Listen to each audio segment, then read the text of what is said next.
Job comes to a conclusion in chapter 31 of his rant, might say, against God and why he feels he's been mistreated. And he will finish his dialogue here in chapter 31. We find coming out of chapter 30 that Job is pretty much self-righteous. He sees himself in a very good light, and he sees God in a very bad light. Always a terrible place to be.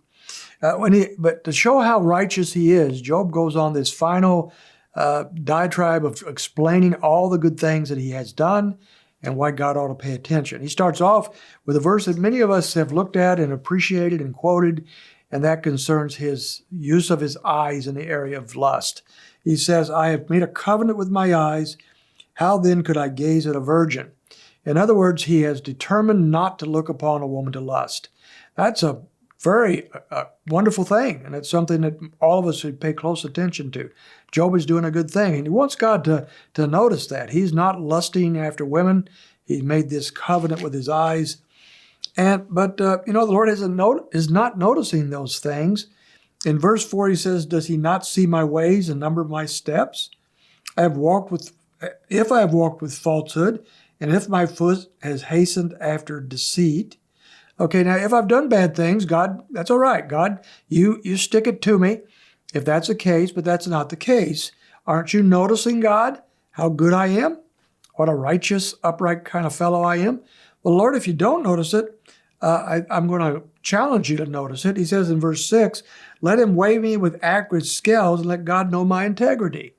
If God was just, if he weighed me in accurate scales, then God would know just how righteous I am, how full of integrity I am. God is missing the boat somewhere in Job's life. So Job is going to go on to talk about that a little more. In verses 7 and 8, he says he's upright. If my step is turned from the way, or my heart followed my eyes, or if any spot has stuck to my hand, let me sow and another eat, and let my crops be uprooted. So he's saying, look, if I've done wrong, then I should suffer justly for that, but I haven't. I simply have not done these things, and yet God is being very mean and cruel to me. In verse 9, he points out his morality. If my heart has been enticed by a woman, or if I've looked at my neighbor's doorway, I have not chased after other women. I have been faithful to my wife. I've committed no immoral acts, and God should know that.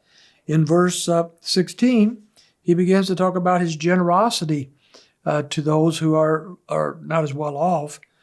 If I've kept the poor from their desire, or have caused their eyes of the widow to fail, or have eaten my morsel alone, and the orphan has not shared it. So he goes on, he's talking about his generosity, he's talking about his kindness, he's talking about the fact that he's noticed the poor, and he's given to the poor, he's done good things for them. So he's not just a self-centered rich guy who lives in luxury and ignores all the people that are struggling. He has reached out to them. God should notice that.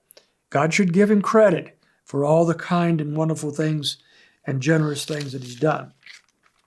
In verses 24 and 25, he makes a note that he is not, that he's also done well with wealth. He's not, even though he's very wealthy, he is not living for wealth. He says, if I put my confidence in gold and called the fine gold my trust, if I've gloated because of my wealth was great and because my hand had secured so much. So Lord, you know I'm wealthy, and you have had at one time greatly blessed me financially, but Lord, I'm not living for my money. But wealth is not my God. I don't live for riches, and you should know that, God, and you should notice that. And then in verse 29, he says, I have never been a revengeful kind of guy.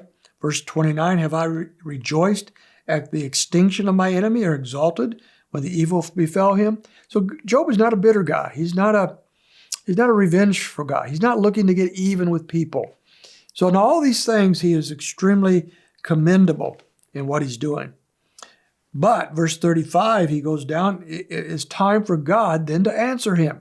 If Job is all these wonderful, upright things, then God needs to answer for what God has done. Verse 35, oh, that I had one to hear me. Behold, here is my signature. Let the Almighty answer me, and the indictment which my adversary has written. Okay, God, answer me. You deserve, I deserve an answer from you. And that's where he's going to be leaving it at the end of this chapter, the last words in verse 40, and the words of Job are ended. His argument is done. He rests his case. He is a righteous man, and God has mistreated him. Job is at the bottom of his life and is not improving very much at all. We've exposed Job's great sin. We're going to look at that closer tomorrow.